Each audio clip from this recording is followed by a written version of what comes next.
Hello സുഹൃത്തുക്കളെ, 3000 രൂപയിൽ നമുക്ക് ഹൈദരാബാദ് പോയി 2 ദിവസം കറങ്ങി അടിച്ചു പൊളിച്ച് വന്നാലോ? കയ്യിൽ പൈസ വന്നാൽ മാത്രമേ ഹൈദരാബാദ് പോകാൻ പറ്റൂ, പൈസ ഇല്ല ട്രിപ്പ് പോകാൻ പറ്റില്ല എന്നൊക്കെ പറഞ്ഞിരിക്കുന്നവരാണ് നിങ്ങൾ. എന്നാൽ വെറും 3000 രൂപ റെഡിയാക്കുക. അത് വെച്ച് നമുക്കൊരു ട്രിപ്പ് പ്ലാൻ ചെയ്യാം. ഞാൻ പറയുന്നത് full low budget travel plan ആണ്. എക്സാമ്പിൾ, നിങ്ങൾ തൃശ്ശൂർകാർ ആണെന്ന് വിചാരിക്കുക, തൃശ്ശൂരിലാണ് നിങ്ങൾ ജീവിക്കുന്നതെന്ന് വിചാരിക്കുക. തൃശ്ശൂരിൽ നിന്ന് സെക്കന്ദരാബാദിലേക്ക് ശബരി എക്സ്പ്രസ് ഉണ്ട്. അതിലൊരു ജനറൽ ടിക്കറ്റ് എടുക്കുക, 250 രൂപ മതി. ജനറൽ കമ്പാർട്ട്മെന്റിൽ കയറി അപ്പർ ബർത്തിൽ കയറി നേരെ ഉറങ്ങുക. 28 മണിക്കൂർ ട്രാവൽ ടൈം ഉണ്ട്. നമ്മൾ ഇന്ന് ഉച്ചയ്ക്ക് ട്രെയിൻ കയറിയാൽ നാളെ ഉച്ചയ്ക്ക്, അതായത് 2:30 സെക്കന്ദരാബാദ് റെയിൽവേ സ്റ്റേഷനിൽ എത്തും. ജേണിയിൽ ചിലവ് കുറയ്ക്കാൻ വേണ്ടി വീട്ടിൽ നിന്ന് തന്നെ ഫുഡും വെള്ളമൊക്കെ കൊണ്ടുവരികയാണെങ്കിൽ നമുക്ക് ആ പൈസയൊക്കെ ലാഭിക്കാം. 500-600 രൂപകൾ ലാഭിക്കാം. ഒരു ബോട്ട് വെള്ളത്തിൽ 200 രൂപ ഉണ്ട്. അങ്ങോട്ട് പോകുന്ന വഴി വേറെ ആവശ്യത്തിന് തുണികളെല്ലാം എടുക്കുക, അതായത് ബെഡ്ഷീറ്റ് ഇതൊക്കെ എടുക്കാൻ നമുക്ക് ആവശ്യത്തിന് ഫ്യൂച്ചറിൽ ആവശ്യം വരും. സ്റ്റേഷനിൽ എത്തിയ ഉടനെ നമുക്ക് നന്നായി വിശക്കുണ്ടാവും. അപ്പോൾ സ്റ്റേഷൻ്റെ ഓപ്പോസിറ്റ് ഒരു മലയാളി ഹോട്ടലുണ്ട്. അവിടെ സദ്യയും മീൽസും മീനും നാട്ടിലുള്ള എല്ലാ ഫുഡും കിട്ടും. കേരളത്തിൽ നിന്ന് ലിക്കർ കൊണ്ടുപോകരുത്. ഒന്നാമത്തത്, കേരളത്തിനെക്കാട്ടി നല്ല വില കുറവാണ് ഇവിടെ ലിക്കറിന്. പിന്നെ കേരളത്തിൽ ബീവറേജ് പോലെയല്ല ഇവിടെ. ഇവിടെ ബീവറേജ് പോയി സാധനം വാങ്ങിക്കഴിഞ്ഞാൽ അവിടെ തന്നെ തൊട്ടപ്പുറത്ത് സ്പേസ് ഉണ്ട് കള്ളു കുടിക്കാനൊക്കെ. ഒരു മരത്തിന്റെ ചോട്ടിൽ അവർ ചേരാൻ കിട്ടി വെച്ചിട്ടുണ്ടാവും. അപ്പോൾ അങ്ങനെ ബാറിൽ പോയിട്ട് എക്സ്ട്രാ ഒരുപാട് പൈസ ചിലവാക്കി കള്ളു കുടിക്കേണ്ട കാര്യം ഇവിടെ വരുന്നില്ല. അപ്പോൾ അതാണ് ഈ ഒരു ബഡ്ജറ്റ് ട്രിപ്പിന്റെ ഒരു മെയിൻ ഉപയോഗം. 2 ദിവസത്തെ ഹൈദരാബാദ് ട്രിപ്പാണ് ഞാൻ പറയുന്നത്. അതായത് 2 ദിവസത്തെ ട്രിപ്പിൽ നമ്മൾ എത്തിയ ദിവസം നമ്മൾ ചാർമിനാറും ഹുസൈൻ സാഗറും ഇതും കാണും. രണ്ടാമത്തെ ദിവസം രാമോജി ഫിലിം സിറ്റിയും. അങ്ങനെ ഒന്നാമത്തെ ദിവസം, അതായത് നമ്മൾ എത്തിയ ദിവസം ഉച്ചയ്ക്ക് 3 മണിക്ക് ഫുഡൊക്കെ വെച്ച് 3-4 മണിയാകുമ്പോൾ നമുക്ക് ട്രിപ്പിന് ഇറങ്ങാം. ഏകദേശം ചാർമിനാർ, ഹുസൈൻ സാഗർ, ബിർള മന്ദിർ പറഞ്ഞ ഒരേ സ്ഥലത്താണ് ഉള്ളത്. അതുകൊണ്ട് പിന്നെ ഇതിന് ഈവനിങ് ആണ് മെയിനായിട്ട് ഇതൊക്കെ കാണാൻ ഒരു നല്ല രസം. നട്ടുച്ചയ്ക്ക് നമുക്കൊന്നും നിൽക്കാൻ പറ്റത്തില്ല, നല്ല ചൂടുമായിരിക്കും. അപ്പോൾ നമുക്ക് ഒന്നാമത് ഹുസൈൻ സാഗർ ലേക്ക് ഏഷ്യയിലെ ഏറ്റവും വലിയ ആർട്ടിഫിഷ്യൽ ലേക്കുകളിലൊന്നാണത്. നല്ല വ്യൂ ആണ്, നൈറ്റെല്ലാം സൂപ്പറാണ്. പിന്നെ നൈറ്റിൽ ബോട്ടിംഗ് ഉണ്ട്, 150 രൂപയുള്ളൂ. ലേക്കിന് നടുവിൽ പോയി നമുക്ക് ബുദ്ധ സ്റ്റാച്ചുവിനെ നോക്കി ഫോട്ടോ ഒക്കെ എടുക്കാം. അതൊരു അടിപൊളി ലൈഫ് ടൈം മെമ്മറി തന്നെയാണ് ഫോട്ടോ ഒക്കെ എടുത്ത് വെച്ച് കഴിഞ്ഞാൽ. പിന്നെ നൈറ്റ് വ്യൂ അത് പറയേണ്ട കാര്യമില്ല, അടിപൊളിയാണ്. ലൈറ്റ് എല്ലാം വെച്ച് അവിടെ ടാങ്ക് ബണ്ട് റോഡുണ്ട്. അത് ഫുള്ള് കാണുമ്പോൾ നമ്മുടെ മനസ്സൊക്കെ ഫുള്ള് ട്രിപ്പ് മൂഡ് വരും. രണ്ടാമത് ബിർള മന്ദിർ, അത് ഹുസൈൻ സാഗറിന്റെ തൊട്ടപ്പുറത്ത് തന്നെയുണ്ട് ബിർള മന്ദിർ. അത് ഫുള്ള് വെള്ള മാർബിൾ കൊണ്ടാണ് ഉണ്ടാക്കിയിരിക്കുന്നത്. 2000 ടണ്ണ് മാർബിൾ മറ്റും ഉണ്ട് അതിൽ. സംഭവം മുകളിൽ കയറുമ്പോൾ ഹുസൈൻ സാഗറിന്റെ വ്യൂ കൂടി കാണാം. അത് നല്ലൊരു സൂപ്പർ വ്യൂ ആണ് അവിടെ നിന്ന്. 10 മിനിറ്റ് ഒന്ന് ഭക്തിയൊക്കെ ഉള്ളവരാണ് പ്രാർത്ഥിച്ച് നമുക്ക് ചാർമിലേക്ക് പോകാൻ നോക്കാം. ചാർമിലേക്ക് പോകാൻ ഒരു ഓട്ടോ അവൈലബിൾ ആണ്, ബസ് ഉണ്ട്, ഡബിൾ ഡെക്കർ ബസ് എല്ലാം ഉണ്ട്. അതൊക്കെ നമുക്ക് എക്സ്പീരിയൻസ് താല്പര്യമുണ്ടെങ്കിൽ അത് പോകാം. ഓട്ടോ ഒരു 20 രൂപ കൊടുത്താൽ മതിയാവും.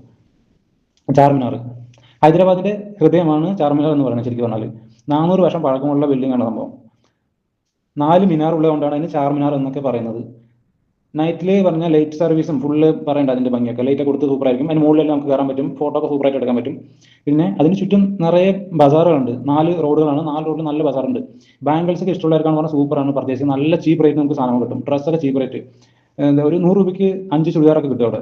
എങ്ങനെ നമുക്ക് കിട്ടുമെന്ന് അറിയില്ല, ഫോറിൽ നിന്നൊക്കെ കൊണ്ടുവരുന്നതുകൊണ്ട്. സംഭവം ബിർള മന്ദിർ, സയൻസ് സെന്റർ, ഹുസൈൻ സാഗർ എല്ലാം ഒരു ഏരിയയിലാണ്. അതുകൊണ്ട് നമുക്ക് അതിനൊന്നും വലിയ ചെലവ് വരുന്നില്ല. ചെറിയ നമുക്ക് നടന്നു പോകാം, അല്ലെങ്കിൽ ഷെയർ ടാക്സി എല്ലാം കിട്ടും അവിടെ. 10 രൂപ കൊടുത്ത് 5 രൂപ കൊടുത്ത് നമ്മൾ ഇവിടുന്ന് തൊട്ടപ്പുറത്തേക്ക് ഇറക്കും. അങ്ങനെ 5 കിലോമീറ്റർ ഒക്കെ പോകാൻ വേണ്ടിയിട്ട്. അപ്പോൾ അന്നത്തെ ദിവസം ഫുള്ള് നമ്മൾ കറങ്ങി റെയിൽവേ സ്റ്റേഷൻ്റെ അവിടെ വന്നിട്ട് നമുക്ക് ഹോട്ടൽ ബുക്ക് ചെയ്യാം. 200-300 രൂപയ്ക്ക് ഹോട്ടൽ ബുക്ക് ചെയ്തിട്ട് നമുക്ക് കടന്നുറങ്ങാം. അപ്പോൾ അതിനുള്ള പൈസ ഇല്ലാന്ന് വെച്ചാൽ നമുക്ക് റെയിൽവേ സ്റ്റേഷൻ തന്നെ കടന്നുറങ്ങാം. ഒരു ബഷീറ്റൊക്കെ ഉണ്ട്, പറഞ്ഞാൽ വിരിച്ചിറങ്ങാൻ പറഞ്ഞില്ല, ബഷീറ്റൊക്കെ കൈ പിടിക്കണം ഉണ്ടെങ്കിൽ കടന്നുറങ്ങാൻ സേഫ് ആണ്. വലിയ പിക്ക് പോക്കറ്റ് ഒന്നും ഇല്ല അവിടെ. എന്നാലും പൈസ എല്ലാം നന്നായി സൂക്ഷിച്ച് വെക്കണം. പോക്കറ്റിലെല്ലാം വെച്ച് ഒരുപാട് ഫുള്ള് ലിക്കർ അടിച്ച് കടന്നുറങ്ങി കഴിഞ്ഞാൽ ചിലപ്പോൾ മൊബൈലും പേഴ്സ് എല്ലാം പോകാൻ ചാൻസ് ഉണ്ട്. അതിപ്പോൾ എല്ലാവരുടെയും പോകും. അപ്പം അന്നത്തെ ദിവസം കഴിഞ്ഞാൽ രാവിലെ നമുക്ക് രാമോജി ഫിലിം സിറ്റി കറങ്ങാം. 1500 രൂപയാണ് entry fees. Ramoji film city എന്ന് പറയുമ്പോൾ അതൊരു വലിയൊരു സിറ്റി നഗരമാണ്. ശരിക്കും പറഞ്ഞാൽ 2000 ഏക്കർ വരും. ലോകത്തിലെ ഏറ്റവും വലിയ ഫിലിം സിറ്റിയാണ്. അപ്പോൾ 1500 ടിക്കറ്റ് എന്ന് പറയുന്നത് വലിയ കൂടുതലല്ല, നമ്മൾ കയറിയാലേ മനസ്സിലാകത്തുള്ളൂ.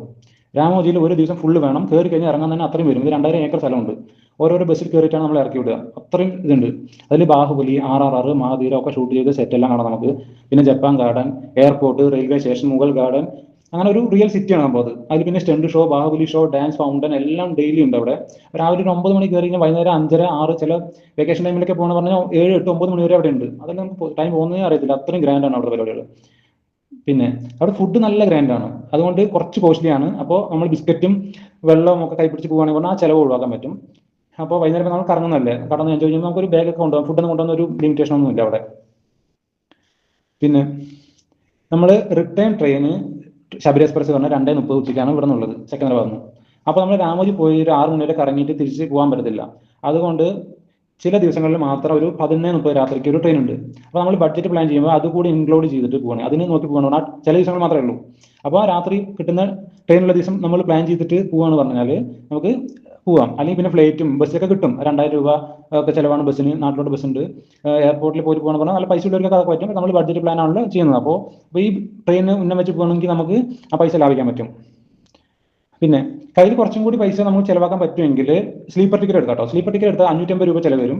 അപ്പോൾ അതിന് വന്നിട്ട് സ്ലീപ്പറിൽ നമുക്ക് സുഖമായി കടന്നുറങ്ങാം. പിന്നെ ഇപ്പോൾ നമ്മൾ ജനറൽ ടിക്കറ്റ് എടുത്ത് കഴിഞ്ഞാൽ അപ്പുറത്തിൽ കയറി കിടന്നാൽ വേറെ ആരും കൂടി ചിലപ്പോൾ വരാൻ വെച്ചിട്ട് ഒരുപാട് തിരക്ക് വന്ന് ഇരിക്കേണ്ടി വരും.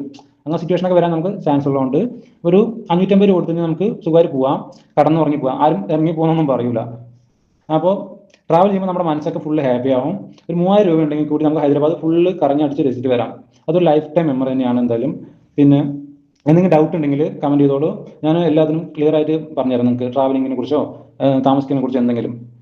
പൈസ കുറവായാലും നമുക്ക് കനവ് വലുതായിരിക്കണം. അത് നമ്മുടെ ഹൈദരാബാദ് ട്രിപ്പിൽ അടിച്ചു പൊളിച്ചിട്ട് വരിക. നന്ദി, നമസ്കാരം.